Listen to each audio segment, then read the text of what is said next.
सभी को जय हिंद, नमस्कार। हम लोग आज क्या पढ़ने जा रहे हैं? हम लोग आज पढ़ेंगे हमारे पेनिनसुलर प्लेटू ऑफ इंडिया। यानी हम लोग क्या पढ़ रहे हैं बच्चों?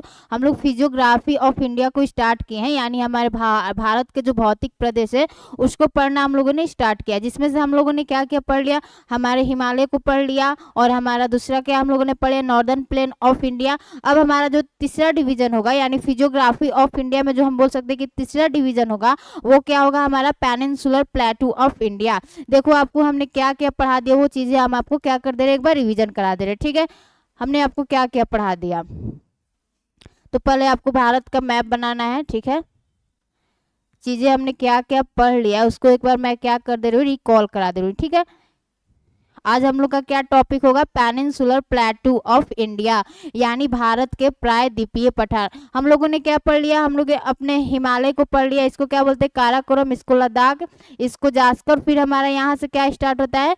यहाँ से हमारा मेन हिमालय स्टार्ट होता है, जिसमें से ग्रेटर हिमालय ये हो गया, ये हमारा मिडिल हिमालय हो गया जो कि कटा फटा है। फिर इसके नीचे क्या है बच्चों? इसके नीचे आपका शिवालिक देखने को मिलता है। ठीक है, और हम आपको फिर कल क्या पढ़ाए थे? हम आपको नॉर्दर्न प्लेन ऑफ इंडिया पढ़ाए थे, यानी उत्तर भारत का मैदान। ठीक है, तो उत्तर भारत का मैदान आपको इतने वाले रीजन में देखने को मिला था। ये उत्तर भारत का मैदान बना कैसे? जब हिमालय से जब नदियां निकलती है तो नदियां अपने साथ क्या लाती है? सेडिमेंट्स को लाती है, और सेडिमेंट्स को ला के यहाँ पे डिपोजिट की है, तो यहाँ पे क्या बन गया है? आपका उत्तर भारत का मैदान बन गया। ठीक है, तो देखो हम लोगों ने हिमालय को पढ़ लिया, जो हमारा पहला भौतिक प्रदेश था वो क्या था हमारा बच्चों? पहला क्या था? हमारा हिमालय था, हिमालय था। हमने हिमालय को पढ़ लिया। ठीक है, और हमारा सेकंड डिवीजन क्या था बच्चों? हमारा सेकंड डिवीजन था हमारा सेकंड डिवीजन क्या था बच्चों? हमारा northern plain of India, northern plain of India, यानी उत्तर भारत के मैदान। ठीक है, अब जो हमारा आज का टॉपिक होगा, आज का जो टॉपिक होगा उसको हम लोग क्या बोल रहे हैं? हमारा पेनिनसुलर प्लेटू ऑफ इंडिया, यानी हम लोग आज क्या पढ़ेंगे? भारत के प्रायद्वीपीय पठार को पढ़ेंगे। ठीक है, जो कि कहाँ पड़ेगा? हमारे इस वाले रीजन में क्या पड़ेगा आपका? भारत का प्रायद्वीपीय पठार। ठीक है, तो हम लोग क्या कर रहे हैं? टॉपिक वाइज चीजों को क्या कर रहे हैं? कवर करें। पहले हमने क्या किया? हमारे हिमालय को पढ़ा, फिर हमने सेकंड क्या पढ़ा? जो हमारा फिजिकल डिवीजन है वो क्या है? हमारा नॉर्दर्न प्लेन ऑफ इंडिया है। और फिर हमारा आज का टॉपिक क्या होगा? हमारा पेनिनसुलर प्लेटू ऑफ इंडिया, यानी भारत के प्रायद्वीपीय पठार। ठीक है, तो आज अब हम लोग देख लेते कि हमारे भारत के प्रायद्वीपीय पठार में क्या क्या चीजें पढ़ना है। तो देखो, अगर हम लोग भारत के प्रायद्वीपीय पठार को पढ़ना स्टार्ट करते हैं तो आज हम लोग भारत के प्रायद्वीपीय पठार में पठार और पर्वत दोनों को पढ़ेंगे। ठीक है, पठार किसको कहते हैं? पठार कहते किसको? देख लो, एक बार समझ लो कि पठार बोलते किसके। ठीक है, बोलते किसको? हम आपको बता दें कि जो हमारा प्लेटू होता है, प्लेटू का जो टॉप वाला होता है पार्ट, टॉप वाला क्या होता है? फ्लैट होता है। यानी प्लेटू पूछे आपसे कोई कि प्लेटू क्या होता है, तो प्लेटू का टॉप वाला पार्ट क्या होता है हमारा बच्चों? फ्लैट होता है। ठीक है, यहाँ पर क्या होता है कि यहाँ पर मानव जीवन क्या होता है? संभव होता है। वहीं पे अगर आप पर्वत को देख लो तो पर्वत क्या होता है? पर्वत का जो टॉप वाला पार्ट होता है वो क्या होता है? नुकीला होता है। यहाँ पे मानव जीवन संभव नहीं हो सकता है। ठीक है, तो हमने प्लेटू को देख लिया कि प्लेटू क्या है? जिसका टॉप का जो पार्ट है वो क्या है? हमारा फ्लैट है। यहाँ पे मानव जीवन संभव हो सकता है। ठीक है, तो अब हम लोग आज हम लोग क्या पढ़ेंगे? भारत का प्रायद्वीपीय पठार। अब हमारे भारत के प्रायद्वीपीय पठार में कौन कौन से पठार है उसको हम लोग देखेंगे। ठीक है, तो देखो आज हम लोग क्या पढ़ेंगे? पेनिनसुलर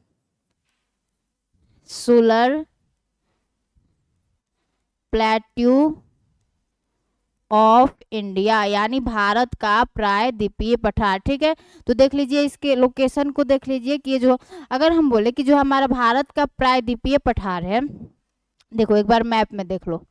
ठीक है, मैप में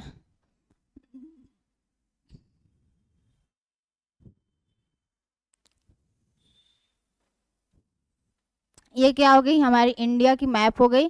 ठीक है, और यहाँ से क्या जा रही है हमारी बच्चों? यहाँ से कर्क रेखा जा रही है। ठीक है, यहाँ से क्या जा रही है? कर्क रेखा जा रही है। तो हम अब देख रहे हैं कि हमारे भारत के प्रायद्वीपीय पठार में किन किन चीजों को क्या करना है? हमें आज पढ़ना है। ठीक है, तो देखो पहली चीज इसमें क्या पढ़ना है बच्चों आपको? एक मिनट, पहली चीज इसमें क्या पढ़ना है, हमने क्या बताया कि जो हमारा भारत का प्रायद्वीपीय पठार है इसमें आपको पठार और पर्वत दोनों चीजों को पढ़ना होगा। तो हमारा यहाँ पे आज हम लोग पहली चीज क्या पढ़ेंगे, यहाँ पे आपको अरावली पर्वत को पढ़ेंगे। यह भी क्या है, हमारे पेनिनसुलर प्लेटू का ही भाग है। यहाँ पे आपका अरावली पर्वत आ जाएगा और यहाँ पे क्या आ जाएगा, यहाँ पे आपका आ जाएगा मालवा का पठार आ जाएगा।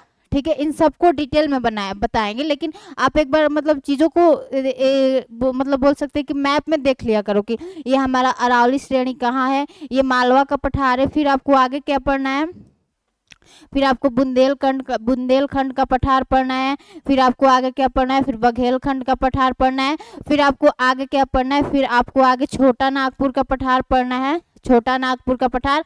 और छोटा नागपुर पठार का ही जो बोल सकते कि हमारा पूर्वी एक्सटेंशन है, यानी इसका जो पूर्वी विस्तार है उसी को क्या कहते हैं, जो कि हमारे नॉर्थ ईस्ट में है उसको क्या बोलते हैं, शिलोंग प्लेट्यू या मेघालय का पठार। तो हमारा छोटा नागपुर का पठार और मेघालय के पठार किस चीज द्वारा अलग होता है, तो ये जो आपको यहाँ पे हमने एक दरार बनाई इसको क्या बोलते हैं, मालदा दरार, या इसको राजमहल गारो गैप भी बोलते हैं। ठीक है, तो हम क्या बताएं कि इसमें हमें क्या पढ़ना है कि पहला हमें अरावली पर्वत पढ़ना है, फिर हम लोग मालवा का पठार पढ़ेंगे, फिर हम लोग बुंदेलखंड का पठार पढ़ेंगे, फिर हम लोग बघेलखंड का पठार पढ़ेंगे, और फिर यहाँ पे आपको छोटा नागपुर का पठार दिखेगा झारखंड वाले रीजन में। ठीक है, और फिर छोटा नागपुर पठार का ही हमारा जो पूर्वी विस्तार है जो कि हमारे नॉर्थ ईस्ट स्टेट में देखने को मिलता है उसको क्या बोलते हैं हम लोग, शिलोंग प्लेट्यू बोलते हैं, यानी मेघालय का पठार बोलते हैं। ठीक है, अब हम लोग कर्क रेखा के नीचे वाले मतलब क्षेत्र में देखते हैं कि हमें कौन कौन सी चीजों को पढ़ना है।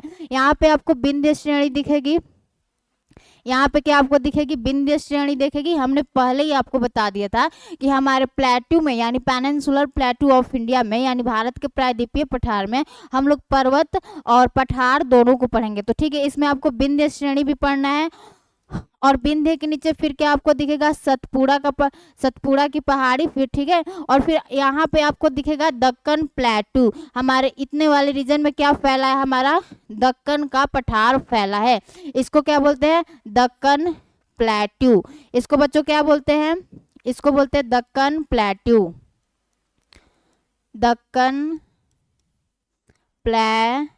ठीक है, इसको क्या बोलते हैं, दक्कन प्लेट्यू। और फिर हमें इसी में क्या पढ़ना है, हमारे पेनिनसुलर प्लेट्यू ऑफ इंडिया में क्या पढ़ना है, यहाँ से आपका सूरत से लेके यहाँ पे आपका केप कैमोरिन तक क्या है, हमारा वेस्टर्न घाट है।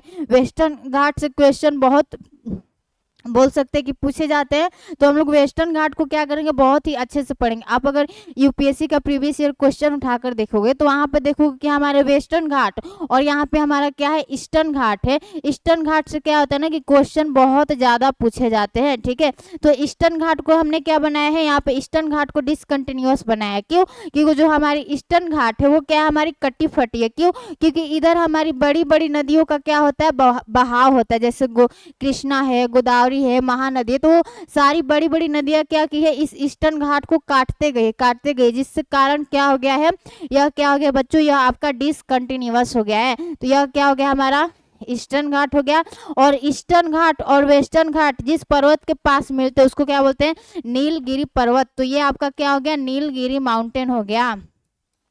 हम अगर आपसे कोई पूछेगा कि ईस्टर्न घाट और वेस्टर्न घाट एक दूसरे से कहाँ मिलते हैं, तो आपके नीलगिरी पर्वत के पास। ठीक है, नीलगिरी पर्वत का विस्तार भारत के 3 राज्यों में है, कर्नाटक, केरल, तमिलनाडु। ठीक है, और यहीं पे नीलगिरी पर्वत के पास ही आपको क्या होती है, वेस्टर्न घाट तथा ईस्टर्न घाट दोनों एक दूसरे से क्या हो जाती है, मिल जाती है। ठीक है, तो हमने आपको बता दिया कि हमें पेनिनसुलर प्लेटू ऑफ इंडिया में यानी भारत के प्रायद्वीपीय पठार में हम किन किन चीज़ों को मतलब पढ़ेंगे। ठीक है, तो हमने आपको क्या बता दिया कि पहला चीज़ तो हम लोग क्या पढ़ेंगे, इसमें अरावली श्रेणी को पढ़ेंगे, अरावली श्रेणी को पढ़ेंगे। ठीक है, और फिर हमारा आगे क्या है, आगे हमारा मालवा का पठार है, मालवा प्लेटू है, मालवा का पठार। फिर यहाँ पे क्या हमारा बुंदेलखंड का पठार है। ठीक है, बुंदेलखंड का पठार है। फिर आगे क्या है, बघेलखंड का पठार है। फिर यहाँ पे छोटा नागपुर का पठार है, और छोटा नागपुर का ही पूर्वी विस्तार हमारा मेघालय का पठार है। ठीक है, और इन दोनों पठारों को अलग कौन सा दर्रा मतलब गैप कर सकता है, तो उसको बोलते हैं हम राजमहल गैप। ये बीच में एक दरार सा बन गया जो कि दोनों पठारों को अलग करता है, लेकिन यह दरार आज दिखता क्यों नहीं है, क्योंकि हमारे ब्रह्मपुत्र तथा उसकी सहायक नदियों द्वारा इस दरार को भर दिया गया है। ठीक है, तो हम आपको तो एक आइडिया मिल गया ना कि हमें पेनिनसुलर प्लेटू ऑफ इंडिया में हमें क्या क्या चीजें पढ़ना है। ठीक है, तो पहला क्या पढ़ेंगे, अरावली श्रेणी पढ़ेंगे, फिर मालवा का पठार पढ़ेंगे, फिर बुंदेलखंड का पठार पढ़ेंगे, फिर बघेलखंड का पठार पढ़ेंगे, फिर छोटा नागपुर प्लेटू पढ़ेंगे, फिर क्या पढ़ेंगे हम लोग, मेघालय का पठार जो कि हमारे छोटा नागपुर का ही पूर्वी विस्तार है। ठीक है, और फिर हमारा यहाँ पे क्या होगा, हमारा विंध्य श्रेणी होगा, फिर यहाँ पे सतपुड़ा होगा, और फिर हम लोग दक्कन प्लेटू को देखेंगे। ठीक है, जो कि हमारे भारत के महाराष्ट्र, कर्नाटक, आंध्रा और तेलंगाना राज्य में क्या है, फैला है। और फिर हम लोग क्या देखेंगे, हमारे वेस्टर्न घाट को, इसको क्या बोलते हैं, वेस्टर्न घाट। ठीक है, इसको क्या बोलते हैं, वेस्टर्न घाट, इसको देखेंगे। फिर हम लोग क्या देखेंगे, ईस्टर्न घाट को देखेंगे, ईस्टर्न घाट। ठीक है, फिर हम लोग क्या देखेंगे, ईस्टर्न घाट। ये सब, ये दोनों बोल सकते हैं कि अगर पेनिनसुलर प्लेटू ऑफ इंडिया में मतलब चीजें तो मतलब सब इंपॉर्टेंट है, लेकिन वेस्टर्न घाट और ईस्टर्न घाट आपको बहुत अच्छे से पढ़ के जाना रहता है।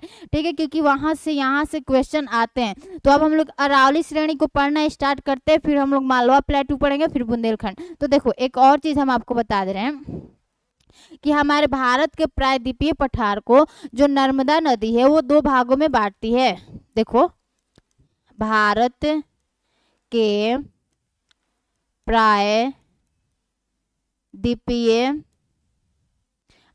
प्रायद्वीपीय पठार को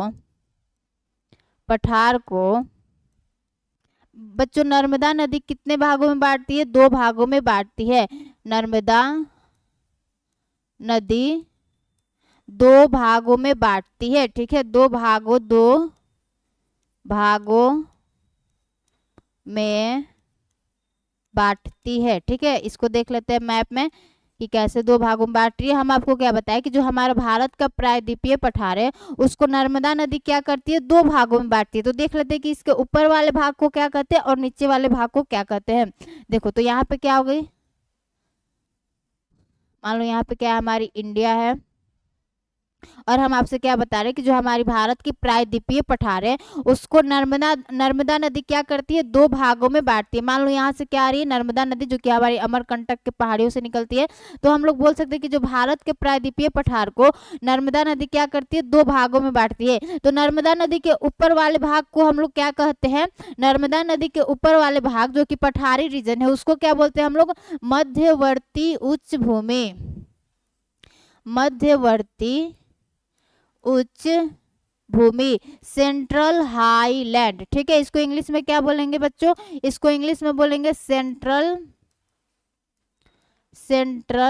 हाईलैंड, इसको ही इंग्लिश में क्या बोलेंगे, सेंट्रल हाईलैंड। ठीक है, और नर्मदा नदी के नीचे वाले भाग को जो कि पठारी क्षेत्र है उसको क्या बोलते हैं हम लोग, उसको बोलते हैं दक्कन प्लेट्यू, दक्कन प्लेट्यू। ठीक है,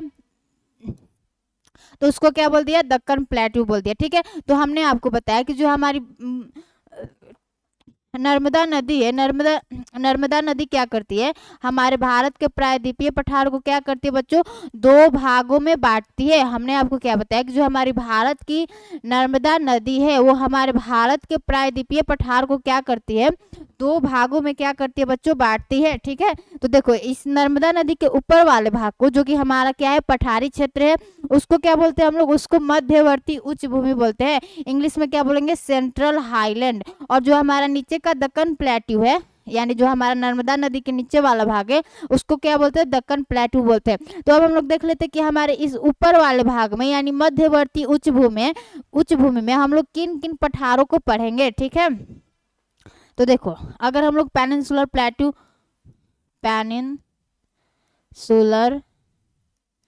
प्लेट्यू ऑफ इंडिया का हम लोग क्या करें कि डिवीजन करें कि हमें किन किन चीजों को कैसे पढ़ना है। तो देखो मध्यवर्ती उच्च भूमि में हमें क्या क्या पढ़ना है उसको देख लेते हैं कि मान लो यहाँ पे क्या हमारा मध्यवर्ती उच्च भूमि है। मध्यवर्ती उच्च भूमि कहाँ है?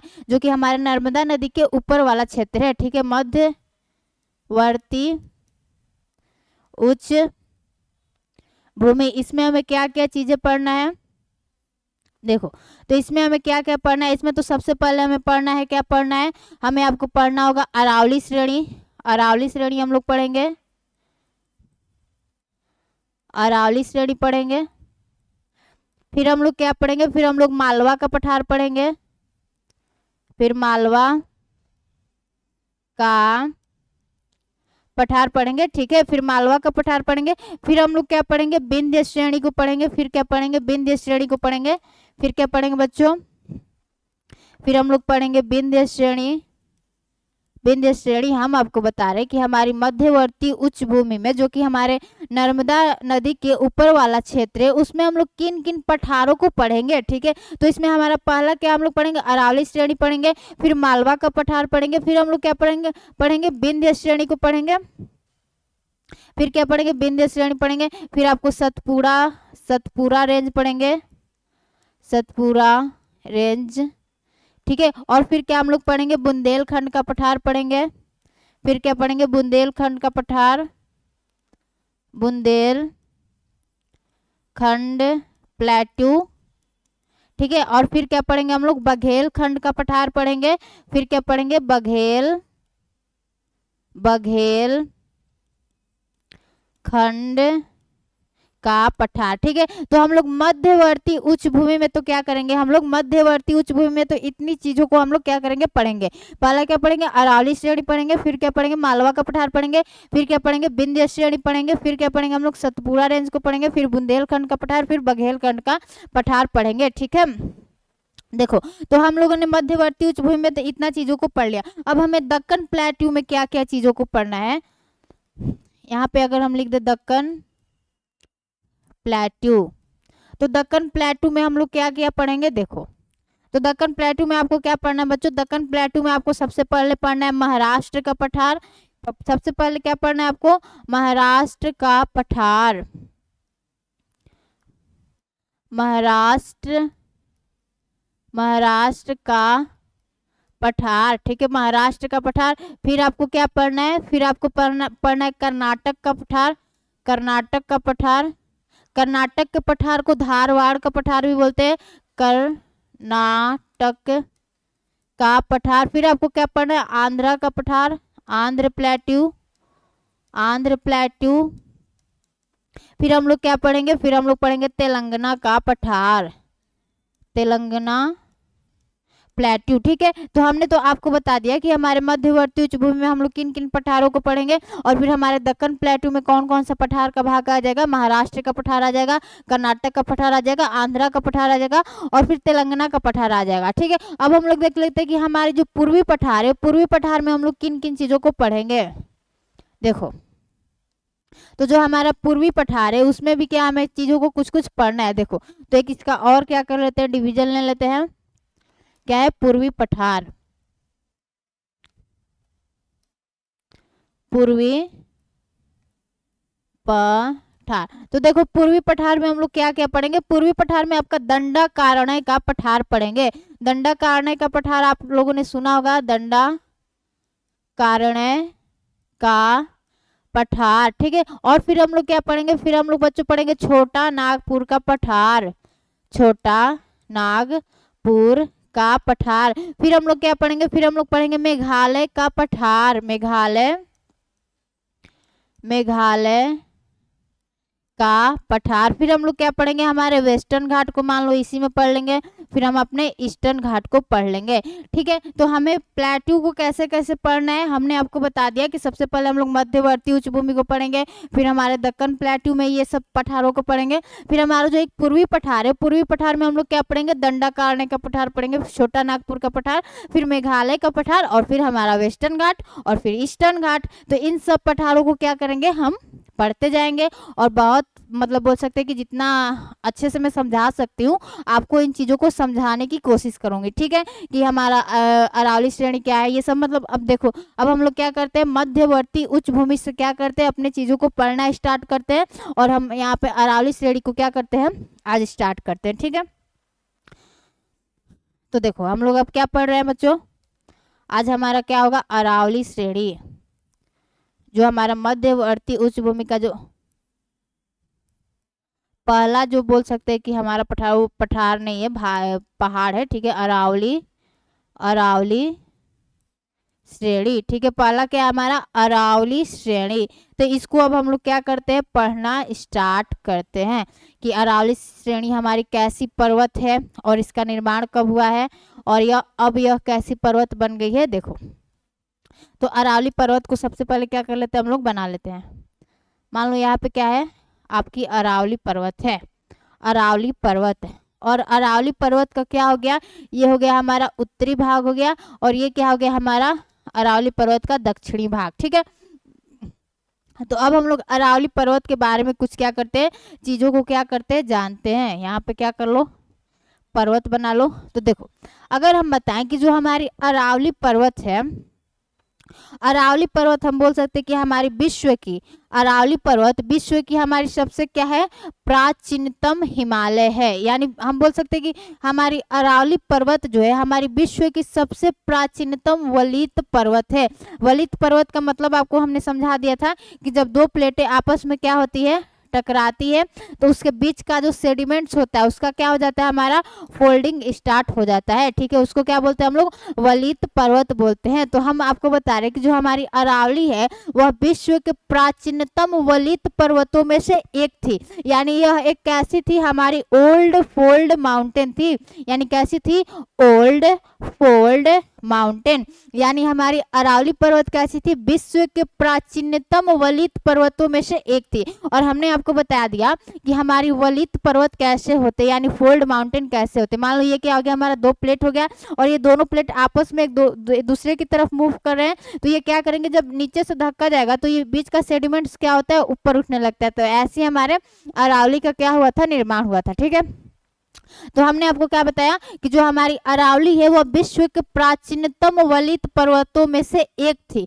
लेकिन अब अरावली पर्वत हमारी क्या हो गई है, अब अरावली पर्वत अवशिष्ट माउंटेन हो गई है। अवशिष्ट माउंटेन को इंग्लिश में क्या बोलते हैं, रेसिडुअल पर्वत। अवशिष्ट पर्वत की हो गई है क्योंकि अरावली पर्वत में यहाँ पे ना बहुत सारे इलीगल माइनिंग होते हैं, यानी अवैध तरीके से यहाँ पे खनन होता है, और यहाँ पे इसका इरोजन, वैदरिंग ये सब ज्यादा हुआ है, जिस कारण यह क्या हो गई है कि अब यह अवशिष्ट पर्वत बच गई है। यानी अब इसका विस्तार, पहले जब यह विश्व के प्राचीनतम वलित पर्वत था तो पहले इसका विस्तार आपको हिमालय के गिरिपथ से, यानी हिमालय के फुटहिल से लेके आपको लक्षद्वीप तक क्या था, यह हमारा अरावली फैला था। हम क्या बता रहे हैं कि जब हमारी अरावली जब बोल सकते हैं कि स्टार्टिंग में बनी थी तो उसका विस्तार हमारे हिमालय से लेके और लक्षद्वीप तक क्या था, फैला था। मान लो ये क्या हो गया, हमारा हिमालय हो गया, और यहाँ पे आपको क्या मिल जाएगा, लक्षद्वीप मिल जाएगा।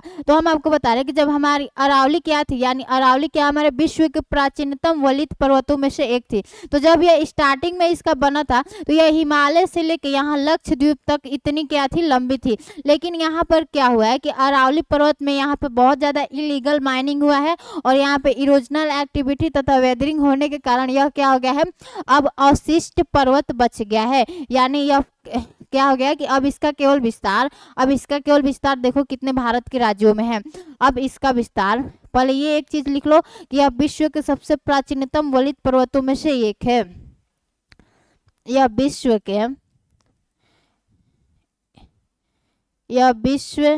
के सबसे प्राचीनतम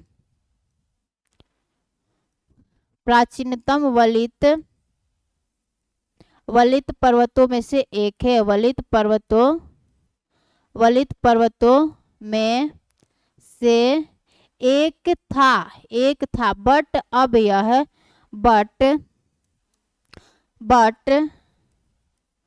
अब यह क्या हो गया बच्चों, अब यह अवशिष्ट पर्वत बन गया है। अवशिष्ट अब यह अवशिष्ट अवशिष्ट अवशिष्ट पर्वत बन गया है। अवशिष्ट पर्वत को इंग्लिश में क्या बोलते हैं बच्चों? Residual mountain. अवशिष्ट पर्वत को इंग्लिश में क्या बोलते हैं? रेसिड्यूल। ठीक है, रेसिड्यूल। और इसको वलित पर्वत को इंग्लिश में क्या बोलते हैं? फोल्ड माउंटेन बोलते हैं। ठीक है, फोल्ड माउंटेन। तो ठीक है, तो हम आपको बताया कि जब यह विश्व की सबसे प्राचीनतम वलित पर्वतों में से एक थी, जब यानी इसका निर्माण हुआ था, तो उस समय इसका विस्तार ना हमारे हिमालय के गिरिपथ से लक्षद्वीप तक देखने को मिलता था। ठीक है, लेकिन क्या हुआ कि अरावली पर्वत में बहुत ज़्यादा इलीगल माइनिंग होने के कारण और यहाँ पे वेदरिंग और इरोजनल एक्टिविटी होने के कारण क्या होता है कि अब इसका क्या हो गया है? इरोजन हो गया है। तो ये अब क्या यह बच गया है? अब यह अवशिष्ट पर्वत बन गया है। ठीक है, अब इसका हम लोग देख लेते हैं कि विस्तार कितने राज्यों में है। ठीक है, तो देखो अरावली का विस्तार अब कितने राज्यों में है? इसका विस्तार देखो कहाँ का है। इसका विस्तार देखो, पहला तो क्या कहाँ है? हमारा राजस्थान में है। पहला कहाँ है? हमारा राजस्थान में है। फिर कहाँ आपको देखने को मिलेगा? गुजरात में देखने को मिलेगा। फिर आपको थोड़ा सा हरियाणा में देखने को मिलेगा, हरियाणा में। और फिर इसका दिल्ली में ही थोड़ा सा जो पर्वत दिखता है, दिल्ली में ही इस पर्वत को क्या बोलते हैं? रायसीना की पहाड़ी। और फिर इसका थोड़ा सा विस्तार कहाँ है बच्चों? फिर इसका थोड़ा सा विस्तार कहाँ है? दिल्ली में है, दिल्ली में है। तो ये हमारा अरावली पर्वत अब भारत के कितने राज्यों में फैला है? यानी 4 राज्यों में फैला है। पहला क्या हमारा राजस्थान में फैला है, और गुजरात में फैला है, और हरियाणा में थोड़ा सा इसका भाग देखने को मिल जाएगा। और दिल्ली में जो हम बोल सकते हैं कि एक रायसीना की पहाड़ी है। ठीक है, रायसीना की पहाड़ी क्या है? हमारे अरावली पर्वत का ही विस्तार है। ठीक है, तो इसका बोल सकते हैं कि पूर्व में विस्तार कहाँ से है? सॉरी, इसका उत्तर में विस्तार कहाँ से? दिल्ली से लेके और दक्षिण में यह पालनपुर तक फैला है। दक्षिण में कहाँ तक फैला है? पालनपुर क्या है? हमारा गुजरात का क्या है? एक शहर है। ठीक है, तो हम बोल सकते हैं कि ये उत्तर में कहाँ तक फैला है? दिल्ली तक फैला है। और हमारे दक्षिण में कहाँ तक फैला है? पालनपुर क्या है? एक गुजरात का शहर है। ठीक है, तो आपको इतना समझ में आया कि जो हमारी अरावली पर्वत है वो क्या है? हमारे विश्व के सबसे प्राचीनतम वलित पर्वतों में से एक थी। यानी यह क्या थी? ओल्ड फोल्ड माउंटेन थी। तो लेकिन अब यहाँ पे क्या हुआ है कि यहाँ पे इरोजनल एक्टिविटी होने के कारण, वेदरिंग होने के कारण और इलीगल माइनिंग होने के कारण क्या हो गया कि इसका मतलब बोल सकते हैं कि इसका बहुत सा भाग क्या हो गया है? अब नहीं रहा है। ठीक है, तो अब इसका विस्तार केवल कितने राज्यों में रह गया है? अब इसका विस्तार केवल राजस्थान, गुजरात, हरियाणा और दिल्ली में 4 राज्यों में बच गया है। तो इसलिए इसको क्या बोलते हैं? अब अवशिष्ट पर्वत बोलते हैं। और पहले इसका विस्तार कहाँ से कहाँ तक था? हिमालय के गिरिपथ से हमारे लक्षद्वीप तक क्या था? हमारा अरावली पर्वत फैला था। ठीक है, अब हम लोग अरावली पर्वत के सबसे हाईएस्ट पिक को देख लेते हैं। तो देखो लो, एक बार फिर से मैप बना लेते हैं। ये क्या है? हमारी अरावली पर्वत है। देखो, तो अरावली पर्वत की बच्चों सबसे हाईएस्ट पिक क्या है? अरावली पर्वत की सबसे हाईएस्ट पिक क्या है? माउंट आबू है। अरावली पर्वत की सबसे हाईएस्ट पिक क्या है बच्चों? इसकी हाईएस्ट पिक क्या है? माउंट आबू है, जो कि कहाँ स्थित है? जो कि हमारे गुरु शिखर पर्वत पर स्थित है। जो कि कहाँ है? हमारे गुरु शिखर पर्वत पर स्थित है। तो हम आपको बता दिए कि जो हमारी अरावली पर्वत है, अरावली पर्वत की सबसे हाईएस्ट पिक क्या है? माउंट आबू है। बहुत अच्छे से याद कर लो कि अरावली पर्वत की हमारी हाईएस्ट पिक क्या है? माउंट आबू है, जो कि कहाँ स्थित है? हमारे गुरु शिखर पर्वत पर स्थित है। ठीक है, गुरु शिखर पर्वत पर स्थित है। ये किस भाग में आपको देखने को मिलेगा? गुजरात वाले रीजन में क्या होगा? आपको देखने को मिलेगा। ठीक है, तो अरावली की सबसे हाईएस्ट पिक क्या है? हमारी माउंट आबू है। और यह किस पर्वत पर स्थित है?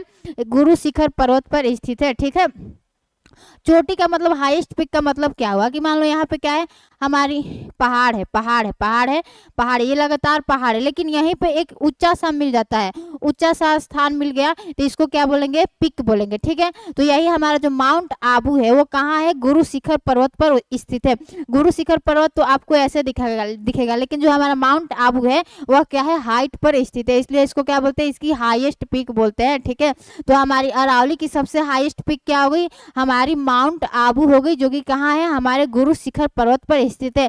माउंट आबू पर ही एक आपका नक्की लेक है, इस पर क्या है, नक्की लेक है, नक्की लेक है, जो कि क्या है, हमारे बोल सकते हैं कि पर्यटन के लिए बहुत ही ज्यादा क्या है, मतलब एक बोल सकते हैं कि आकर्षित जगह है, यहाँ पे लोग घूमने के लिए जाते हैं।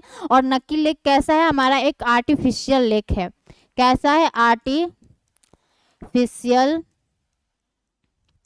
और यहीं पे आपको माउंट आबू पर ही दिलवाड़ा का सबसे प्रसिद्ध जैन मंदिर देखने को मिलेगा। यहीं पर आपको दिलवाड़ा का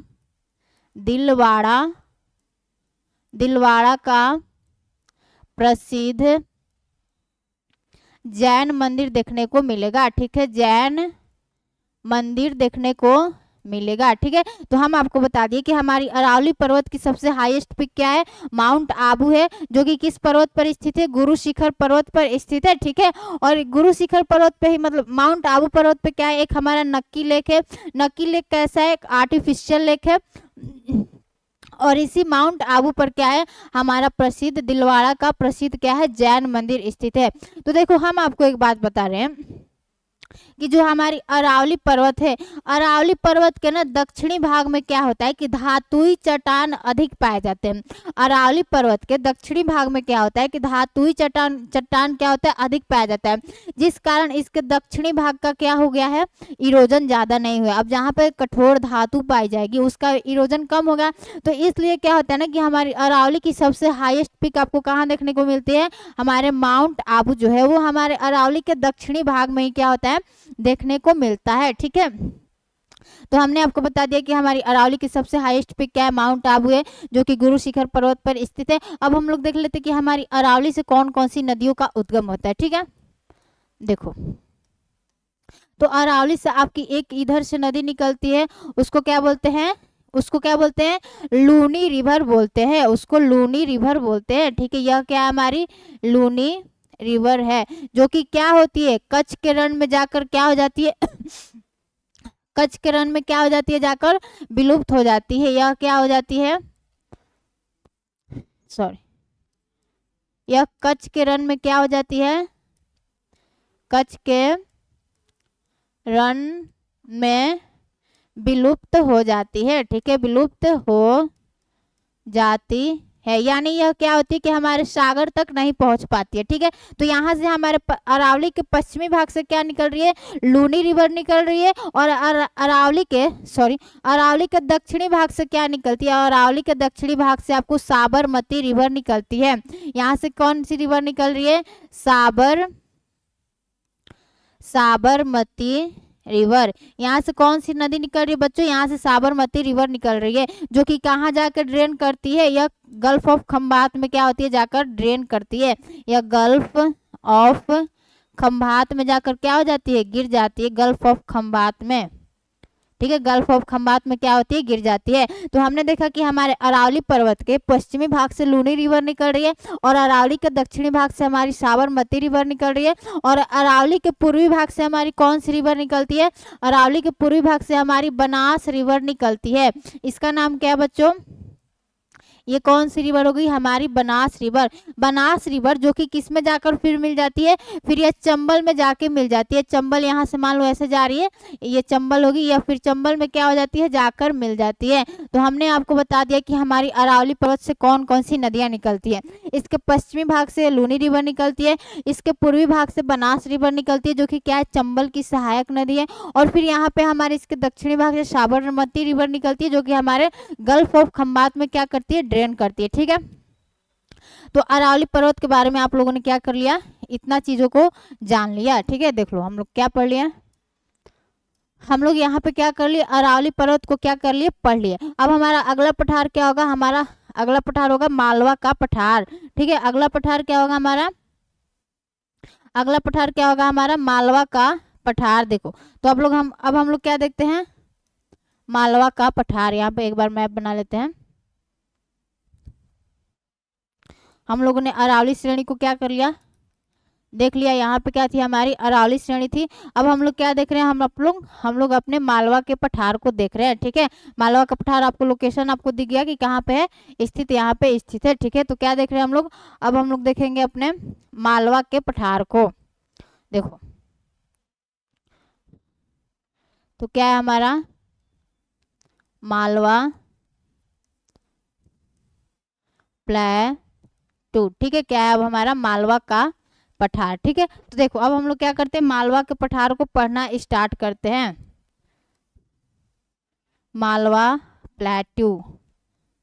तो देखो अगर हम मालवा के पठार को आपको समझाने की कोशिश करें तो जो हमारी मालवा की पठार है, यहाँ पे क्या आपको देखने को मिलेगा, यहाँ पे आपको दक्कन का पठार देखने को मिलेगा। ठीक है, तो हम बोल सकते हैं कि जो हमारी मालवा प्लेटू है, मालवा प्लेटू हमारे दक्कन प्लेटू का ही क्या है, विस्तार है। तो यह क्या है, अगर आपसे कोई पूछे कि जो मालवा का पठार है, क्या अगर स्टेटमेंट में देगा कि जो हमारा मालवा का पठार है क्या वह दक्कन प्लेटू का ही विस्तार है, तो यह क्या हो जाएगा, आपका स्टेटमेंट क्या हो जाएगा, सही हो जाएगा।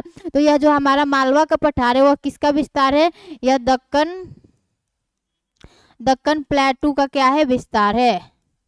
दक्कन प्लेटू का ही विस्तार है। और दक्कन प्लेटू हमारे किस रॉक से बना है बच्चों, दक्कन प्लेटू जो है वो हमारे बेसाल्ट रॉक से बना है। और जहाँ पर भी बेसाल्ट चट्टानें पाई जाती है, जहाँ पर भी बेसाल्ट रॉक पाया जाता है, तो यह जो हमारा बोल सकते हैं कि अगर दक्कन प्लेटू बेसाल्ट रॉक से बना है तो ये दक्कन प्लेटू जो है हमारा मालवा पठार है वो दक्कन प्लेटू का ही क्या है, विस्तार है। तो ये जो हमारा मालवा पठार है वो अभी किससे बना होगा, यहाँ पर भी क्या पाया जाएगा, बेसाल्ट रॉक, बेसाल्ट चट्टानें क्या होंगी, पाई जाएंगी। और जब बेसाल्ट चट्टानों का इरोजन होता है, और जब बेसाल्ट चट्टानों का क्या होता है बच्चों, इरोजन होता है, यानी इसका क्या होता है, अपर्दन होता है, तो इससे क्या होता है, हमारी ब्लैक सोयल बनती है, यानी आपकी काली मृदा बनती है। जब हम बोल रहे हैं कि हमारी क्या होती है, जब आपका बेसाल्ट चट्टानों का क्या होता है, इरोजन होता है, तो जब बेसाल्ट चट्टानों का इरोजन होता है तो इससे क्या बनती है, हमारी ब्लैक सोयल यानी काली मिट्टी बनती है। तो पूछ देगा कोई, काली मिट्टी किस चट्टान के अपर्दन से बनती है, तो हमारे बेसाल्ट रॉक से। और जहाँ पर भी काली मिट्टी पाई जाती है वहां पर क्या होती है, हमारे कपास की खेती होती है, कपास की खेती होती है। ठीक है, क्योंकि काली मिट्टी क्या होती है, कपास की खेती के लिए क्या होती है, अच्छी होती है। तो हमने आपको बताया कि जो हमारी मालवा की पठार है वह हमारे दक्कन प्लेटू का ही क्या है, विस्तार है। और दक्कन प्लेटू किससे बना है, हमारे बेसाल्ट रॉक से बना है। तो हमारा मालवा के पठार भी क्या हो गया, यहाँ पर भी बेसाल्ट रॉक पाया जाएगा। और जहाँ पर भी बेसाल्ट रॉक पाया जाता है अगर उसका इरोजन होता है यानी उसका अपर्दन होता है तो वहाँ पे क्या बनती है, ब्लैक सोयल बनती है यानी काली मिट्टी बनती है। और काली मिट्टी क्या होती है, हमारे कपास की खेती के लिए क्या होती है, अच्छी होती है। ठीक है, और एक मालवा के पठार में हम आपको और एक चीज बता दे रहे हैं, इंटरेस्टेड चीज है। देखो ये जो हमारा मालवा का पठार है यह अब क्या बन गया है, यह अब पठारी क्षेत्र नहीं रह गया है, यह अब क्या बन गया है, अब यह पेनी प्लेन बन गया है, पेनी प्लेन बन गया है। अब पेनी प्लेन कहते किसको है, देखो पेनी प्लेन को हिंदी में क्या बोलते हैं, इसको समप्राय मैदान बोलते हैं, समप्राय मैदान। ठीक है, पेनी प्लेन को इंग्लिश में, हिंदी में क्या बोलते हैं, इसको समप्राय मैदान कहते हैं। ठीक है, तो हम आपको बता रहे हैं कि जो हमारी मालवा की पठार है, मालवा की पठार अब क्या बन गई है, यह पेनी प्लेन का एग्जाम्पल हो गया है। ठीक है, अब पेनी प्लेन बनता कैसे, यानी जो हमारा समप्राय मैदान है वो कैसे बनता है, देखो हम बोल रहे हैं कि हमारा जो मालवा का पठार है वो क्या है, अब हमारा समप्राय मैदान का क्या हो गया, एग्जाम्पल हो गया है। तो समप्राय मैदान बनता कैसे, देखो लो मान लो क्या है, ये हमारी क्या है, एक पठारी रीजन है। और अगर यह क्या है, हमारी पठारी रीजन है, तो पठारी रीजन का नदियाँ जब क्या करती है, इरोजन करती है। और जब पठारी रीजन का नदियाँ इरोजन करके इसको क्या करती है, मान लो यहाँ तक इरोजन करते गई, फिर और इतना यहाँ तक इरोजन कर दी, और ऐसे इरोजन कर करके नदियाँ इसको क्या कर देती है, फ्लैट कर देती है। तो जब पहाड़ों को नदियाँ क्या करती है, फ्लैट कर देती है, कैसे, अपने मतलब बोल सकते हैं कि इरोजनल एक्टिविटी द्वारा, तो क्या बन जाता है, एक मैदान बन जाता है। यह क्या बन गया, हमारा मैदान बन गया। तो अब जो हमारा बोल सकते हैं कि जो हमारा मालवा का पठार है, मालवा का पठार पहले पठारी भाग हुआ करता था, लेकिन यहाँ पे क्या हुई है कि यहाँ पे जो नदियाँ यहाँ पे प्रवाहित हो रही थी, उन नदियों के द्वारा क्या हुआ है, इसका बहुत ज्यादा क्या हो गया है, कटाव हो गया है। इस नदियों द्वारा क्या हो गया है, इसका कटाव हो गया। कुछ इधर से नदी आ रही है, कुछ ऐसे जा रही है, कुछ ऐसे नदियां जा रही है। तो ये नदियां क्या कर रही है, इस पठारी क्षेत्र को काटते जा रही है और इसको काट काट के क्या कर दी है, इसको एकदम फ्लैट बना दी है। तो अब यह क्या बन गया है, हमारा प्लेन बन गया है। ठीक है, तो समप्राय मैदान किसे कहते हैं, जब किसी भी किसी भी पठारों को नदियां अपने इरोजनल एक्टिविटी द्वारा इसको काट के उसको क्या कर देती है, फ्लैट कर देती है। यानी अब यह क्या हो गया, फ्लैट हो गया। तो इसको क्या बोलते हैं हम लोग, पेनी प्लेन बोलते हैं। अब यहाँ पे नदियां कौन कौन सी है, नदियों का नाम देख लो यहाँ पे जो मुख्य नदी है वो कौन सी है, हमारी नेवाज रिवर है, और फिर कौन सी है, हमारी छिपरा रिवर है, और फिर कौन सी हमारी काली सिंध रिवर है, और फिर कौन सी हमारी पार्वती रिवर है। ठीक है, और कौन सी हमारी पार्वती रिवर। तो इतनी सारी नदियों द्वारा क्या किया गया है, इस मालवा पठार का कटाव किया गया है, और ये सारी नदियां इसको काट काट के क्या की है, एकदम फ्लैट कर दी है। तो जब पहाड़ों को जब नदियां काट कर उसको एकदम मतलब फ्लैट कर देती है, तो उसको क्या बोलते हैं, उसको पेनी प्लेन बोलते हैं, यानी समप्राय मैदान। ठीक है, तो ये आपका क्या है, हमारा जो मालवा का पठार है वह क्या है, हमारा समप्राय मैदान का क्या है, एग्जाम्पल है। ठीक है, तो देखो जो मालवा प्लेटू हो गया, दक्कन प्लेटू का ही क्या है, हमारा विस्तार है, और क्या यह किससे बना है, बेसाल्ट रॉक से बना है। और जब बेसाल्ट रॉक का क्या होता है, इरोजन होता है, तो क्या होता है, यहाँ पे ब्लैक सॉइल पाया जाता है। ठीक है, यानी काली मृदा पाई जाती है, और काली मृदा क्या होती है, हमारे कपास की खेती के लिए क्या होती है, अच्छी होती है। ठीक है, अच्छी होती है। तो इतना तो आप लोगों ने समझ लिया। और हमने क्या बताया कि जो हमारी मालवा प्लेटू है वो क्या है, हमारे पेनी प्लेन का क्या है, एग्जाम्पल है। यानी यह क्या है, हमारे समप्राय मैदान का क्या है, उदाहरण है। समप्राय मैदान हमने आपको क्या कर दिया, समझा दिया कि जो समप्राय मैदान होती है, जब किसी पठारों को नदियां काट कर उसको क्या कर देती है, फ्लैट कर देती है, और जब उसे फ्लैट कर देती है तो क्या होता है कि वह एक प्लेन बन जाता है। उस प्लेन को क्या कहते हैं, समप्राय मैदान कहते हैं। ठीक है, तो देखो अब हम लोगों ने क्या पढ़ लिया कि हमारी अरावली श्रेणी को पढ़ लिया, मालवा का पठार पढ़ लिया। अब हम लोग देख लेते हैं बुंदेलखंड का पठार। अब हमारा कौन सा पठार आ गया, बुंदेलखंड प्लेटू। ठीक है, बुंदेलखंड का पठार, बुंदेलखंड का पठार। देखो एक बार इसको मैप में देख लेते हैं, क्या होगी, हमारी इंडिया की मैप हो गई।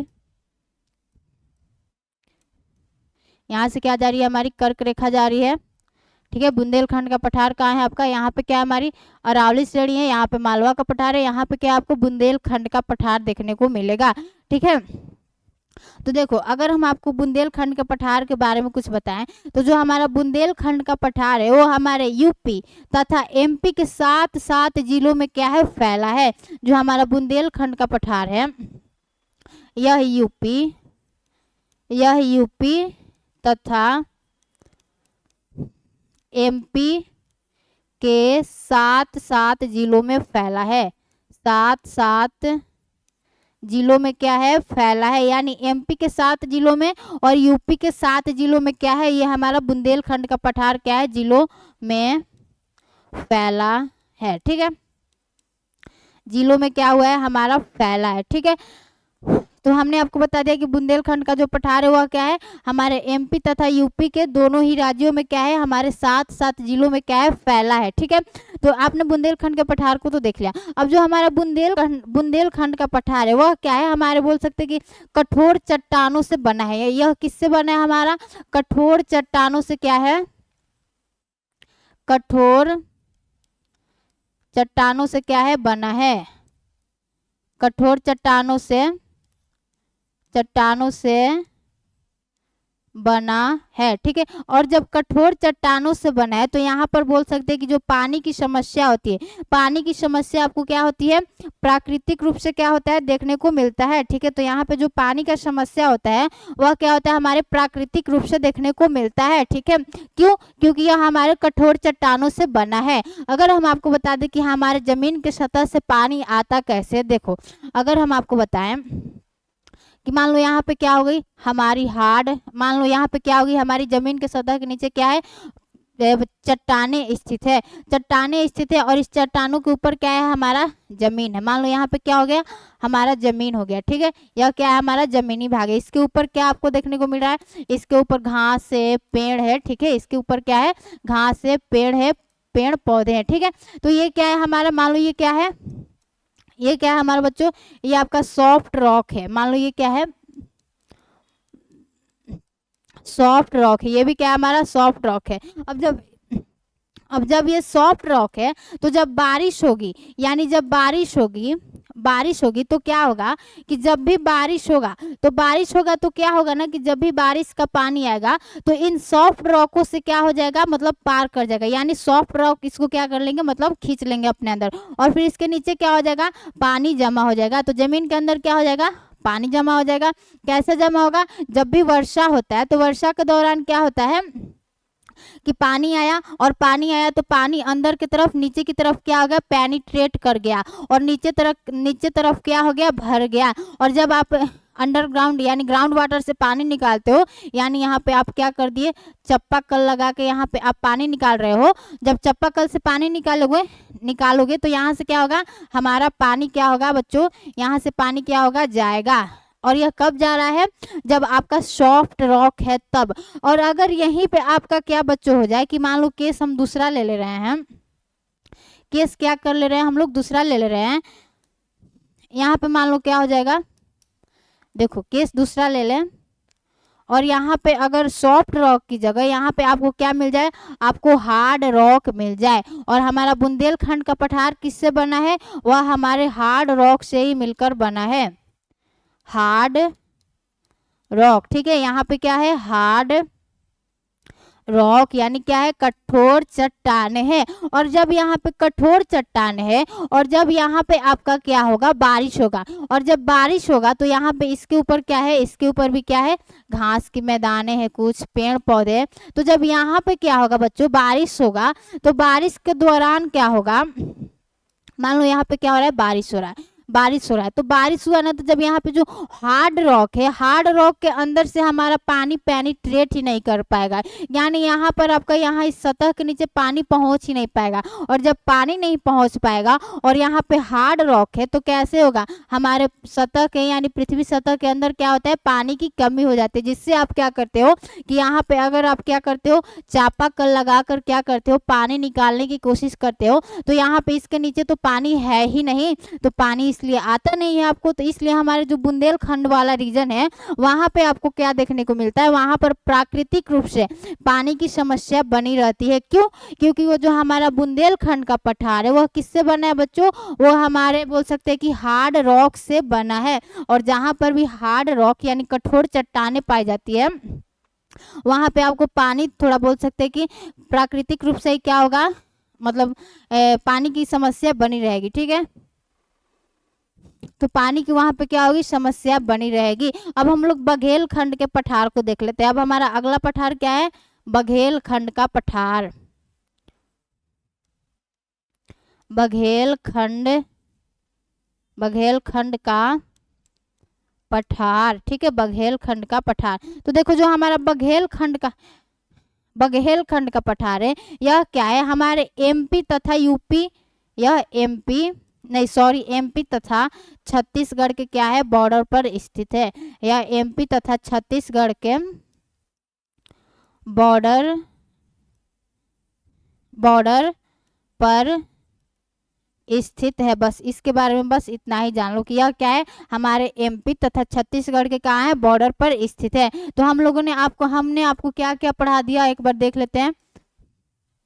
देखो हमें क्या पढ़ना था, मध्यवर्ती उच्च भूमि पढ़ना था। तो हमने आपको अरावली श्रेणी पढ़ा दिया, मालवा का पठार पढ़ा दिया, बुंदेलखंड का पठार पढ़ा दिया और बघेलखंड का पठार पढ़ा दिया। अब हमारा क्या है, विंध्य सतपुड़ा। आज विंध्य सतपुड़ा को पूरा कर लेते हैं, फिर हमारा जो अगला टॉपिक होगा हम लोग पूर्वी पठार को पढ़ेंगे, ठीक है। तो देखो अब हमारी अगली पहाड़ी कौन सी है,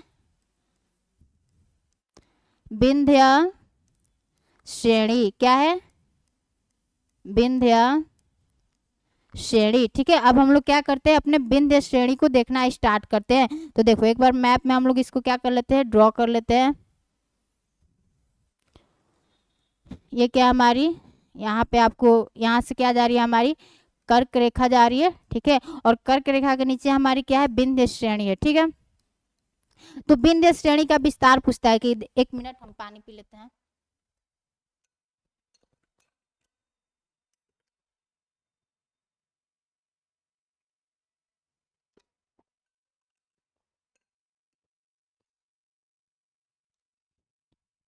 हाँ तो देखो क्या पूछता है कि जो विंध्य श्रेणी है हमारा, वो भारत के कितने राज्यों में क्या है, फैला है, ठीक है। तो आपको इसको मतलब याद कर लेना होगा कि जो हमारी विंध्य श्रेणी है वह हमारे भारत के कितने राज्यों में फैली है। तो जो हमारी विंध्य श्रेणी है वह हमारे भारत के 5 राज्यों में फैली है, उसका नाम याद कर लो। देखो यह कहाँ फैली है, यह हमारे गुजरात में फैली है, गुजरात के बाद आपको एमपी में देखने को मिलेगी यह, और आपको छत्तीसगढ़ में फिर इसका विस्तार देखने को मिलेगा, और फिर इसका यूपी में क्या होगा, इसका विस्तार देखने को मिलेगा, और फिर इसी का ही पूर्वी विस्तार जो कि हमारे बिहार में है उसको क्या बोलते हैं, कैमूर की पहाड़ी, कैमूर की पहाड़ी, ठीक है। तो इसका विस्तार कहाँ कहाँ पे आपको, ये कहाँ हो गया आपका, बिहार में हो गया। तो इसका विस्तार आपको भारत के 5 राज्यों में देखने को मिलेगा, गुजरात, एमपी, छत्तीसगढ़, यूपी और बिहार। बिहार में इसका जो पूर्वी विस्तार है उसको क्या बोलते हैं हम लोग, कैमूर की पहाड़ी बोलते हैं। और अगर आपसे कोई पूछे कि जो हमारी, बोल सकते हैं कि जो हमारी विंध्य श्रेणी है यह कैसा पर्वत है, तो जो हमारी विंध्य श्रेणी है यह एक तरह की क्या है, यह हमारी एक तरह की क्या है, ब्लॉक माउंटेन है। सॉरी, विंध्य श्रेणी क्या है हमारी, क्या है, ब्लॉक माउंटेन है। ब्लॉक माउंटेन किसको कहते हैं, विंध्य श्रेणी क्या है हमारी, ब्लॉक माउंटेन है। ब्लॉक माउंटेन यानी खंड पर्वत किसको कहते हैं, देखो खंड पर्वत यानी ब्लॉक माउंटेन। आपको क्या कर रहे हैं, आज हम क्या कर रहे हैं, समझा दे रहे हैं। तो देखो ब्लॉक माउंटेन होता क्या है, अगर कोई आपसे पूछे कि जो हमारी विंध्य श्रेणी है वो कैसी पर्वत है, तो यह कैसी पर्वत है बच्चों, यह हमारी ब्लॉक माउंटेन है। अब ब्लॉक माउंटेन कहते किसको है, देखो ब्लॉक माउंटेन हम क्या करें, आपको समझा रहे हैं। तो देखो जमीन का एक ऐसा भूभाग, मेरे साथ बोलो, जमीन का एक ऐसा भूभाग जो या तो अपने आसपास के जमीन से क्या हो जाए, नीचे धंस जाए। ये क्या हो गई है, अपने आसपास के जमीन से क्या हो गई है, नीचे धंस गई है। या जमीन का एक ऐसा भूभाग जो अपने आसपास के जमीन से कुछ ऊपर उठ जाए, ठीक है। तो उसको क्या बोलते हैं हम लोग, ब्लॉक माउंटेन बोलते हैं। ब्लॉक माउंटेन आपको समझ में आ गया कि जमीन का एक ऐसा भूभाग जो या तो अपने आसपास के जमीन से नीचे धंस जाए, यानी अगर आसपास के जमीन से वो नीचे धंस जाएगा तो जो उसका, बोल सकते कि आसपास का जमीन क्या होगा, थोड़ा सा ऊपर उठ जाएगा, ठीक है। उसको क्या बोलेंगे, ब्लॉक माउंटेन बोलेंगे, ठीक है। या दूसरा क्या हो सकता है कि जमीन का एक ऐसा भूभाग जो या तो अपने आसपास के भूभाग से क्या हो जाए, ऊपर उठ जाए। अगर आसपास में मान लो यहाँ पे क्या है, जमीन है, और कुछ पर क्या होता है कि चीजें कुछ क्या हो जाती है, ऊपर उठ जाती है अपने आसपास की जमीन से, उसको क्या बोलते हैं हम लोग, ब्लॉक माउंटेन बोलते हैं। तो आपका विंध्य श्रेणी क्या है, एक तरह का क्या है बच्चों, यह क्या है हमारा, ब्लॉक माउंटेन है। ब्लॉक माउंटेन आपको समझ में आ गया कि जमीन का एक ऐसा भूभाग जो या तो अपने आसपास के जमीन से नीचे धंस जाए या अपने आसपास के जमीन से क्या हो जाए, हमारी ऊपर उठ जाए, ठीक है। इसको क्या बोलते हैं, ब्लॉक माउंटेन बोलते हैं। तो देखो जो हमारा विंध्य श्रेणी है उसको हम लोग, यह कितनी लंबी है, तो यह आपकी 1050 किलोमीटर क्या है, लंबी है। और इसको क्या बोलते हैं, यहाँ पर इसको विंध्याचल श्रेणी बोलते हैं, विंध्याचल श्रेणी। और यहाँ पे क्या इसको बोलते हैं, भारनेर की पहाड़ी, भारनेर की पहाड़ी। और फिर इसी का जो पूर्वी विस्तार है जो कि कहाँ है, आपको बिहार में देखने को मिलेगा, उसको क्या बोलते हैं हम लोग, कैमूर की, कैमूर की पहाड़ी। जो हमारा विंध्य श्रेणी है यहाँ पर सबसे अधिक क्या होता है, यहाँ पर सबसे अधिक बोल सकते हैं कि लाइमस्टोन आपको देखने को मिलेगा। लाइमस्टोन किसको बोलते हैं, चूना पत्थर। यानी यहाँ पे जो हमारी विंध्य श्रेणी है यहाँ पे आपको चूना पत्थर अधिक देखने को मिलेगा। और विंध्य श्रेणी की सबसे हाईएस्ट पीक क्या है बच्चों, विंध्य श्रेणी की सबसे हाईएस्ट पीक क्या है, इसकी हाईएस्ट पीक क्या है, अगर विंध्य श्रेणी का हाईएस्ट पीक कोई पूछ दे तो इसकी हाईएस्ट पीक क्या है, हमारी सद्भावना चोटी है। ठीक है, इसी को क्या बोलते हैं हम लोग, इसी को गुडविल चोटी भी बोलते हैं, गुडविल पीक। ठीक है, तो हमने विंध्य श्रेणी के बारे में आपको इतना चीजें बता दिया कि जो हमारी विंध्य श्रेणी है वो हमारे भारत के 5 राज्यों में फैली है। क्या है, हमारे भारत के क्या है बच्चों, 5 राज्यों में फैली है। और इसका जो पूर्वी विस्तार है इसी को क्या बोलते हैं, इसी को क्या बोलते हैं हम लोग, इसी को क्या बोलते हैं, कैमूर की पहाड़ी बोलते हैं। और विंध्य श्रेणी की सबसे हाईएस्ट पीक क्या हमारी सद्भावना चोटी है। ठीक है, अब हम लोग देख लेते हैं हमारी सतपुड़ा श्रेणी क्या है। देखो अब हमारा अगला क्या होगा, सतपुड़ा, सतपुड़ा रेंज। ठीक है, तो सतपुड़ा रेंज आपकी कहाँ फैली है, देख लो एक बार मैप में देख लो। यहाँ पे क्या हो गई, हमारी इंडिया हो गई। और हम अगर आपको हम क्या बता दिए कि यहाँ पे क्या हमारी विंध्य श्रेणी है और सतपुड़ा श्रेणी क्या है, इसके नीचे फैली है। ठीक है, सतपुड़ा श्रेणी क्या है, इसके नीचे फैली है। तो सतपुड़ा श्रेणी भी क्या है बच्चों, यह भी क्या है, एक तरह का ब्लॉक माउंटेन है।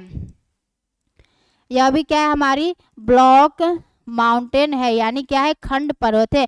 और इसका अगर विस्तार कोई पूछ दे तो इसका विस्तार बच्चों भारत के, इसका विस्तार भारत के 4 राज्यों में है। भारत के 4 राज्यों यानी एमपी में है और महाराष्ट्र में है और आपका गुजरात में देखने को मिलेगा और आपको कहाँ देखने को मिलेगा, छत्तीसगढ़ में इसका लास्ट विस्तार देखने को मिलेगा। ठीक है, तो इसका विस्तार भारत के कितने राज्यों में है, 4 राज्यों में है। अब सतपुड़ा श्रेणी को देख लेते हैं कि यह कितनी पहाड़ियों से मतलब मिलकर बना है। ठीक है, तो उन अलग अलग पहाड़ियों के नाम को जान लेते हैं। देखो यहाँ पे क्या आपकी सतपुड़ा श्रेणी हम बोल रहे हैं कि कई अलग अलग पहाड़ियों से मिलकर बना है। तो उन पहाड़ियों को क्या कर लेते हैं हम लोग, देख लेते हैं। यहाँ पर जो गुजरात में इसका विस्तार है उसको क्या बोलते हैं, राजपीपला हिल्स, राजपीपला हिल्स। गुजरात में जो इसका विस्तार है उसको क्या बोलते हैं, राजपीपला हिल्स। और फिर आगे जो पहाड़ी आती है उसको क्या बोलते हैं, ग्वालीगढ़ की पहाड़ी, ग्वालीगढ़ की पहाड़ी। ठीक है, ग्वालीगढ़ की पहाड़ी। फिर इसके आगे क्या है, हमारी महादेव की पहाड़ी, महादेव की पहाड़ी। फिर इसके आगे क्या है बच्चों, इसके आगे है मैकाल श्रेणी, मैकाल श्रेणी। महादेव की पहाड़ी है जो इसकी सबसे हाईएस्ट पिक है बच्चों। इसकी हाईएस्ट पिक क्या है बेटा, इसकी हाईएस्ट पिक क्या है, आपकी धूपगढ़ है। धूपगढ़ क्या है धूपगढ़ क्या है, धूपगढ़ हमारे पूरे सतपुड़ा की क्या है, सबसे हाईएस्ट पिक है। और मैकाल की सबसे हाईएस्ट पिक क्या है, मैकाल की सबसे बच्चा हाईएस्ट पिक क्या है, इसकी सबसे हाईएस्ट पिक क्या है, अमरकंटक, अमरकंटक। तो मैकाल श्रेणी की सबसे हाईएस्ट पिक क्या है, अमरकंटक। अमरकंटक से ही क्या निकलती है, हमारी नर्मदा नदी निकलती है। यहाँ से आपकी क्या निकल रही है, हमारी नर्मदा नदी निकलती है।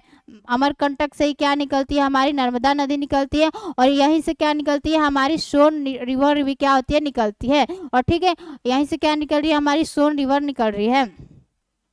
और यहाँ पे अगर हम बोल दें कि हमारी महादेव पहाड़ी के नीचे क्या हमारा एक बैतुल प्लेटू है, बैतुल का पठार है। और यहाँ से क्या निकलती है, हमारी यहाँ से बच्चों आपकी निकलती है तापी रिवर। ठीक है, यहाँ से क्या निकलती है, हमारी तापी रिवर। तो हमने आपको सतपुड़ा भी बता दिया, महादेव भी मतलब विंध्य भी बता दिया। सतपुड़ा की सबसे हाईएस्ट पिक क्या है, हमारी धूपगढ़ है जो कि हमारे महादेव की पहाड़ी में स्थित है। तो ठीक है, आज के लिए बस इतना ही रखते हैं।